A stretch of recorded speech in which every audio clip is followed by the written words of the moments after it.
Kraft presents The Great Gildersleeves. Yeah.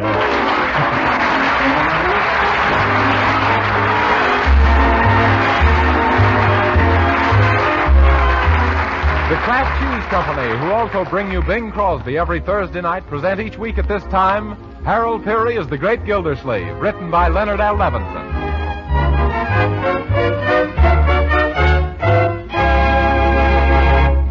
And now let's visit our friend, the Great Gildersleeve, who has just returned home after a busy day at the office to find that some new neighbors are moving into the vacant house next door. Good afternoon, Marjorie. Hello, Bertie. Hello, Miss Gildersleeves. Well, I see the house next door has been rented at last. Have you any idea who the people are, my dear? No, Uncle Mort, but if that ghastly furniture is any indication, their name is Frankenstein. Oh, Marjorie, you mustn't judge the people by that purple horsehair sofa, or the brass bed, or that stuffed moose head. He has an awful mean look in his eye, that moose has. Must have gotten it from our new neighbor. There's a family resemblance there, all right. Oh, Marjorie, I'm sure they're nice people. You wait and see. Oh, they have a boy a little older than Leroy, haven't they? Uh-huh. And a girl about 17 or 18 who talks faster than Walter Winchell. Oh, dear. And they also got an awful uppity cook named Snowdrop Jefferson, who has informed me over the back fence that she's the sole owner of 5 pair of rubber gloves. Well, Bertie, you'll have to cultivate her acquaintance. I'll cultivate her with a hoe if she keeps snooting me. No, Bertie, don't you want to start off by planting your best foot forward? Oh, I does, Mr. Gildersleeve, believe me. And when I gets through planting it where it'll do the most good, nothing will ever grow there no more. Now, Bertie, I won't have you starting a feud with the neighbors. A good neighbor is just like a cousin on the police force. They both come in handy in a pinch. Oh, but look. Huh? They've been unpacking their boxes outside, and all the paper and trash is blowing over onto our lawn. Oh, so what, my dear? They're all finished and the movers are leaving. They'll probably come over and clean it up. And suppose they don't. Well, you know, Uncle Mort, there are times when you surprise me. Oh, live and let live, my dear. That's my motto. Why, in all the years I've lived in Wistful Vista, I always got along well with my neighbors. Oh! What's the matter? Those movers, they backed into our driveway to turn around. So what? They've crushed my Azalea canadensis, and now they're backing into my Lygistrum ibata. Oh, there goes my Asculus mastrostrosia. Asculus mastro, what's it? For heaven's sakes, what's that? It's horse chestnuts. Help me get the window up. I'll tell those people. It's too late, Uncle. They're driving away. Well, it's lucky for them. Oh, look, that heavy truck has broken the concrete in our driveway. Of all the people... Here comes the girl from next door. Oh, probably coming over to apologize for the mess they made. Well, that's different. It's a mighty good thing, too. I'll take care of this myself, my dear. How do you do, young lady? Oh, hello. I'm the girl who just moved in next door, and my name is Dorothea Dobson. Only nobody ever calls me Dorothea, and I kind of that sounds so corny, and everybody calls me Dottie, so I hope Yes, I can see why. So you're Dottie, are you? Oh, no, I'm not Dottie. I'm Dottie. Though Mama sometimes says she fails to see the difference, and we're such an uproar that we can't find a thing. So would you please let us have a can of tuna fish and some sliced pineapple and 2 cups of sugar? Wouldn't you like a couple of inner tubes, too?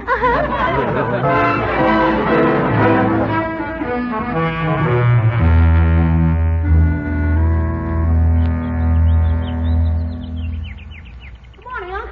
Come on inside. Bertie says your hotcakes are getting cold and your orange juice is getting warm. Well, hello, Leroy. I'm looking for the morning paper. All over the world, hundreds of reporters risk their lives to get the news, and thousands of workers stay up all night long to print it. And our delivery boy insists on hiding the paper in the bushes. Oh, you won't find it there, Unc. The dog that moved in next door took it. Leroy, you mustn't speak of our neighbor that way.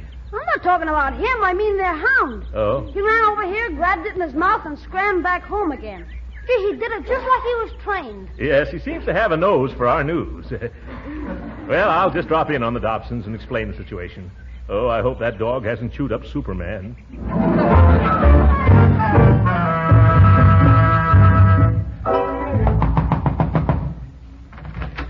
Oh, hello. You're the man from next door, aren't you? Of course you are. I recognize you right off, and you know why? Why? Because you look just like you did yesterday. The same suit, the same shirt, and the same tie. Isn't it awful monotonous? I'd just die if I had to wear the same dress every day, wouldn't you? Yes. I mean, I don't wear dresses. I dropped over to tell you that your dog is taking the morning paper. Oh, how silly, taking the morning paper indeed. Why, even if he could read, he couldn't afford it. Miss Dobson, please, let me finish. He's taking the morning paper off our lawn. It's our paper. Oh, so that's it, and Daddy thought it was a free sample. Oh, Tuffy! You calling me? Oh, who's a blister, sister? Go in the dining room. Go in the dining room and tell Daddy that paper belongs to the man next door, and he's here and he wants it back, so bring it right out, and if there's any egg on it, be sure and wipe it off. Okay, but I ain't seen it yet. Why do you have to come around now? Well, Tuffy will be right back, mister. Oh, incidentally, what do you think of the big news in the paper this morning? Isn't it thrilling, or haven't you read it yet? Oh, of course you haven't. Well, you certainly have a surprise in store, because you know what happened? Oh, excuse me. I didn't know you were going to stop. You didn't put your hand out.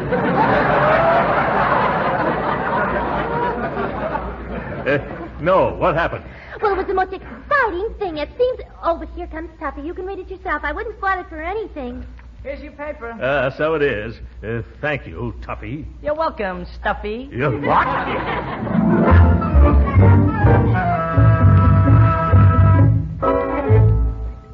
All right, Bertie. Wheel in the breakfast. I'm hungry enough to eat off the tablecloth. You get your paper okay, Unc? Oh, sure. No trouble at all. You know how to handle these neighbors. It's all right, Leroy. That's all. Yeah. Now to read the big news she was telling me about. Well, look at this. Roosevelt and Churchill meet in mid-ocean. What, again? Marjorie, Bertie, come here and listen to this. Washington, D.C., August the 4th. August. Never mind, go back. It's all a mistake. What is it, Uncle Mort? What happened? That kid next door slipped me a 7-month-old paper.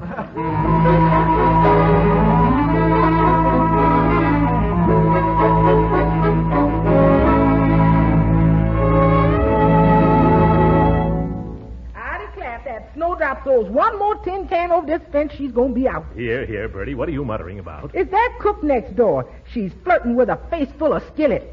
Yeah. And I'm going to knock her block off, and off her it'll look good. Now, Bertie, remember our good neighbor policy.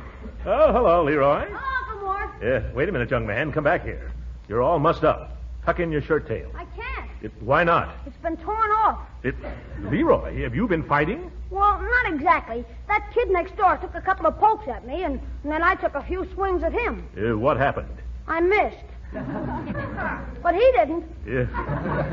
What were you two fighting about, Leroy? Well, it was something he called you, Uncle Mort. Oh, you shouldn't have fought over that. I haven't the faintest concern what that twerp says about me. What did he say? He said you were a big, fat, stuffed shirt. Oh, he did he? And what did you say? I said you didn't have to stuff your shirts. Well, I still don't think that's enough reason to start fighting, Leroy. Oh, I forgot to tell you, he was trying to rub my nose in the dirt at the same time. Oh. And look at how you skinned your knuckles. I'm going to get the iodine. Oh, no, I'll be all right. Leroy, you failed to clench your fist properly, my boy. Remind me sometime, and I'll show you the correct procedure. Gee, Unc, did you used to be a fighter? Well, not professionally. But at college, I was considered quite a slugger. In fact, they call me Big Slug for short. However, I don't think you should carry on a feud with the boy next door. I'm sure this can be cleared up if we go over there and all shake hands like little men. Not me. I'm not going to shake hands with that rat. Leroy, you mustn't call him a rat. If you only tried to understand... What was that? Who threw that baseball? It was Tuffy. Look, this is his ball. Tuffy? Why, that little rat. I'm going to call his mother right now and tell her about this. I'd like to lay my hands on that little hoodlum, and you know where and how. Hello. Is this Mrs. Dobson? Madam, your son Tuffy just threw his baseball through my window. Yes, I'm sure it's his baseball. What's that? What? Hello? She hung up.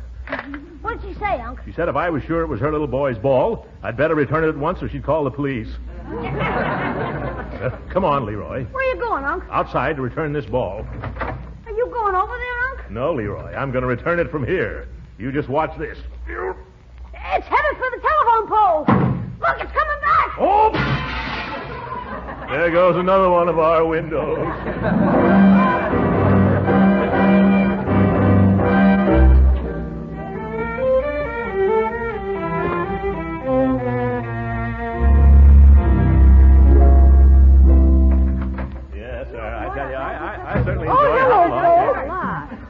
Out the man from next door was here. Mr. Dobson? What did he want? He says he wants to take you apart and see what makes you think you is as tough as you think you is. Well, I don't understand. I never said anything to him. Well, I guess I better be getting to bed. Just a second, Leroy. Now, Bertie, what's it all about? You mean you didn't challenge Mr. Dobson to a fisticuffs breaker? I've never even set eyes on the chap. Well, somebody told him something most disagreeable. It's way past my bedtime, folks. Wait a minute, Leroy. Did you say anything to anyone next door that might have started this? Oh, no. Only I told that toughie that he better not monkey with me anymore, or you'd show his father what a big slug you are. Yes. I'm not afraid of him. Why, Leroy, how can you talk that away? That Mr. Dobson's twice as big as your uncle and only half as fat. Yes, he... What? He is? Oh, Leroy, what are you doing to me? Why, that man's as tough as a 30-cent steak. Oh, he's not so tough. Leroy, you better go to bed. Let's all go to bed. Okay, good night. Oh, Uncle Mort, what are you going to do?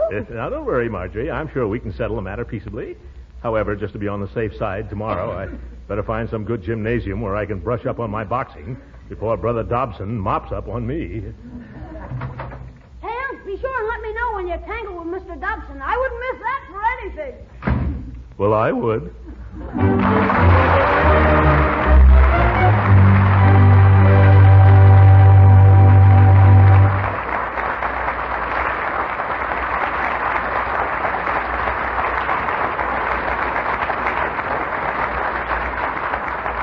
We'll hear from the great Gildersleeve again in just a moment.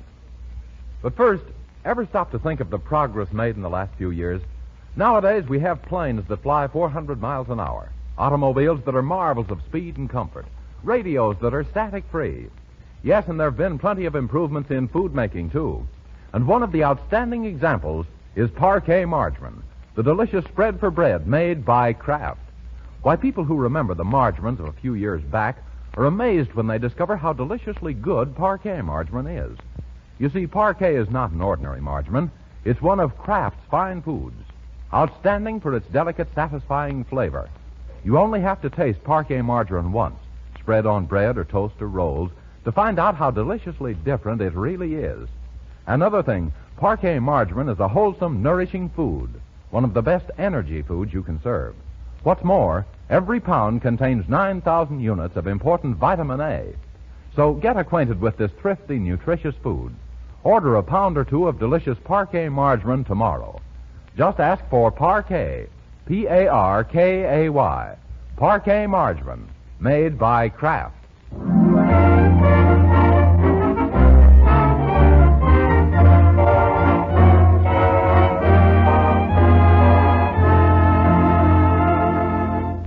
After a restless night, the great Gildersleeve has taken his problem to Philadelphia Phil's Physical Culture Institute.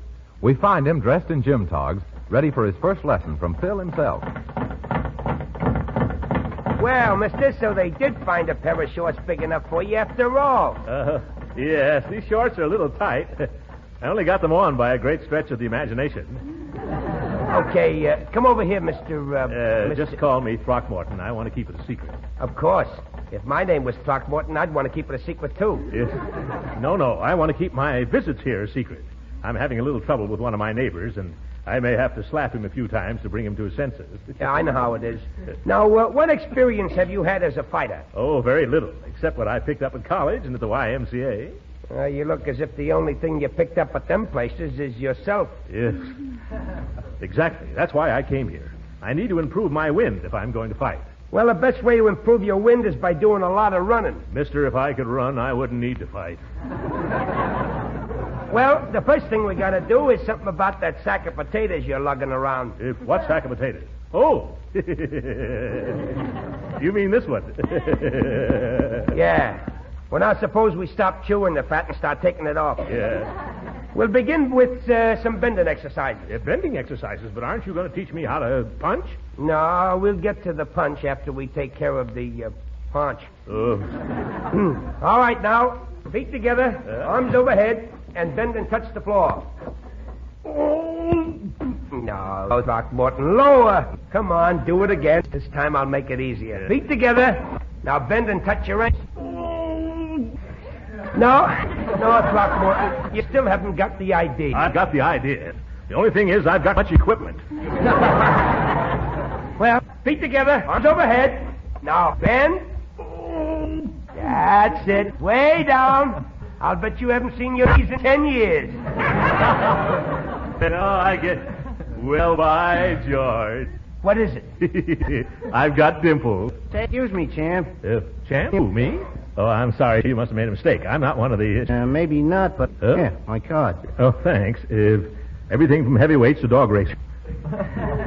Oh. You got a terrific build for the job. Build? Yeah, and showmanship, too. Oh. You know, I've been watching you. Hey, the crowds will love you. Oh, I can't quite picture myself as a champion fighter. Fighter? Who said anything about being a fighter? You're going to be a wrestler. If a wrestler? Well, sure. With your figure and the way you grunt and roll your eyes, and with a full beard on your face, boy, you'll be terrific. Hey, can you groan? Can I? Oh, my goodness.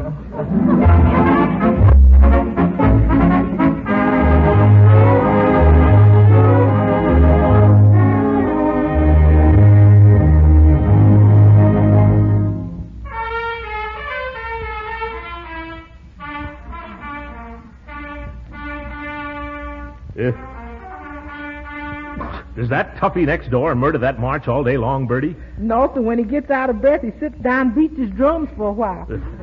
George won't be long now before I go over there and beat his drum for him. I wish you'd do it pretty soon, Uncle Mort. I can't understand why you have so much patience. There are two kinds of patience, my dear, and it takes a lot of one kind to keep from being the other.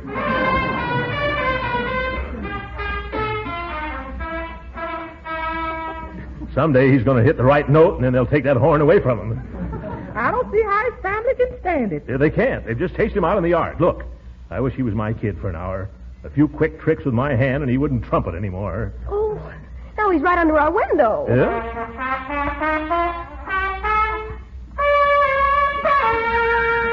Oh!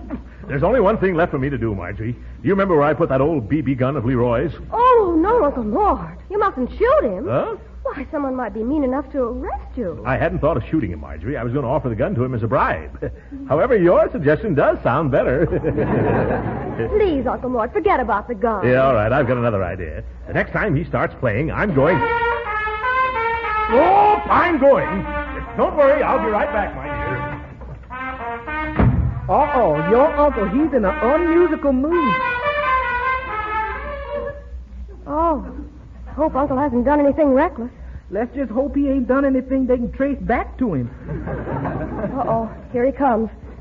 Oh, Bertie, I'm afraid. Why? He's got such a pleased expression on his face.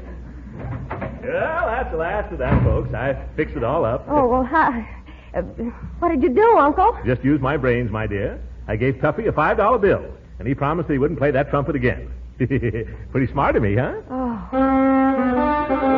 What's that? Oh, my goodness, he's got a saxophone, too.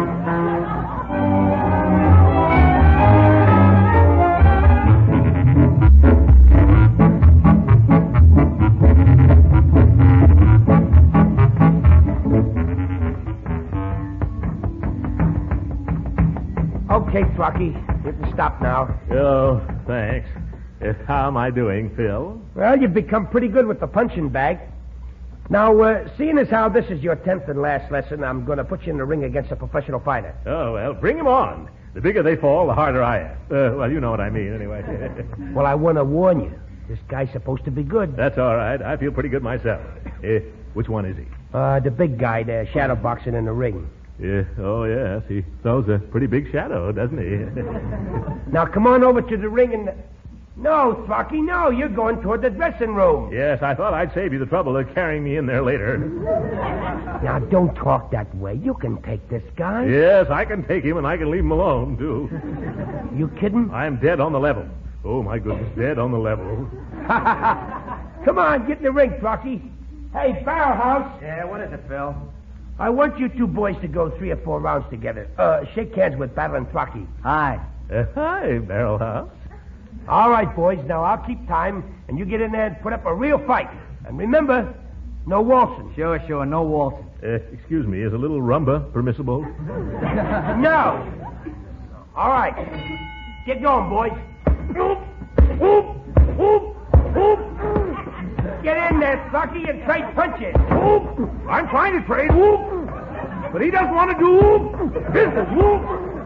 Jab with your left, Throcky. Jab. Okay, now back. I can't. The ropes are in my way. Jab with your left again. That's it. Keep jabbing. That's it. Now bring left and right. Right? Like this?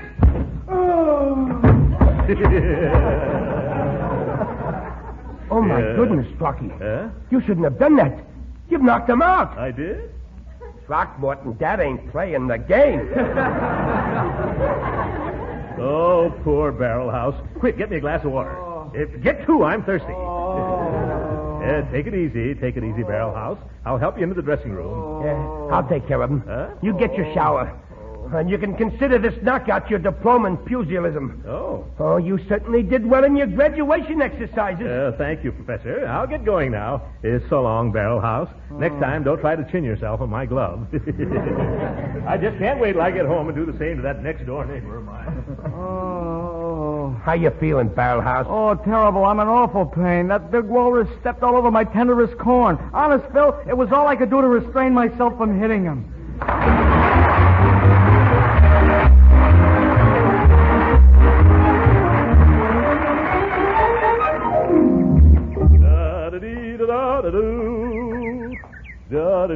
Oh, Uncle Mort!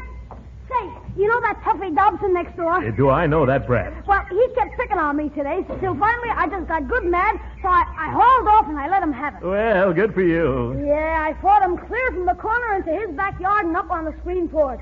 You should have seen him along the milk bottles. Then his father came home and pulled me off of him. Oh, he did he? Yeah. Say, he's looking for you, Unc. Oh, he is. Well, I'm looking for him. Come on. We're going visiting. This is going to be peachy fun. You mean you're going into Tuffy's house here? Yes, sir. Right now, I feel as if I could lick twice my weight in Dobson's.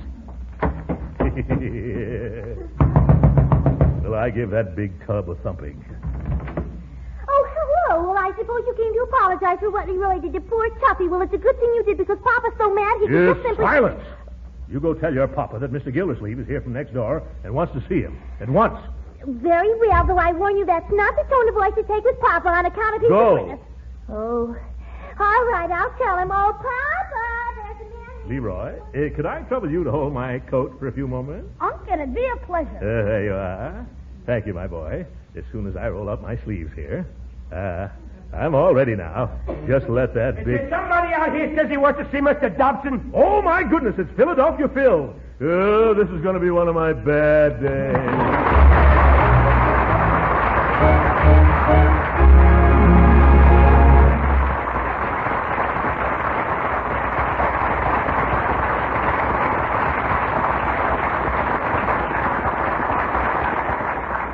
The great Gildersleeve will be with us again in a few minutes. Meantime, I've noticed that some women have a knack for being resourceful. They're always first with new recipes, always turning up clever ways to economize and please their families, too. These resourceful ladies are right in their element these days because now more than ever, it's smart to be wisely thrifty. And here's a discovery a lot of them are making, that parquet margarine is a wholesome spread for bread that tastes mighty good, yet costs very little. Yes, they found that serving parquet margarine makes a hit with the family because it's so downright delicious spread on bread or toast or rolls. They found that parquet margarine is a real flavor shortening for baking, that it adds delicate extra flavor to pan-fried foods. Yes, parquet margarine is one spread for bread that's so thrifty you can use all you want in cooking, too.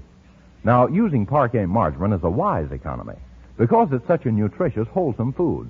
Parquet helps provide pep and energy because it's one of the best energy foods you can serve. And it's a reliable year-round food source of important vitamin A. So why not buy a pound or two of delicious parquet margarine tomorrow? Remember, it's Parquet, P-A-R-K-A-Y, Parquet margarine, made by Kraft.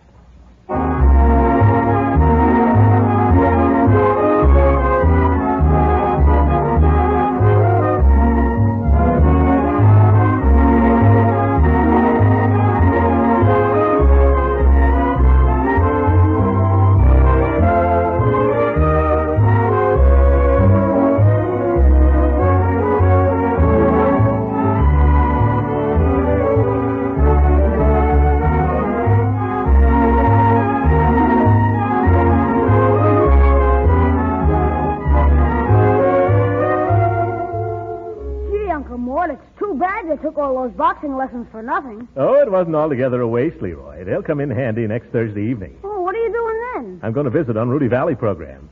Yeah, they've matched me with battling John Barrymore. Good night.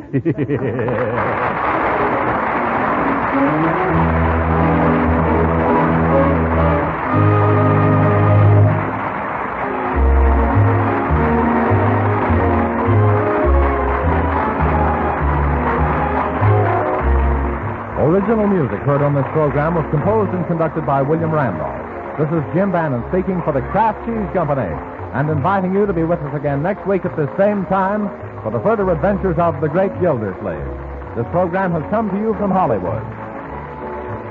This is the National Broadcasting Company.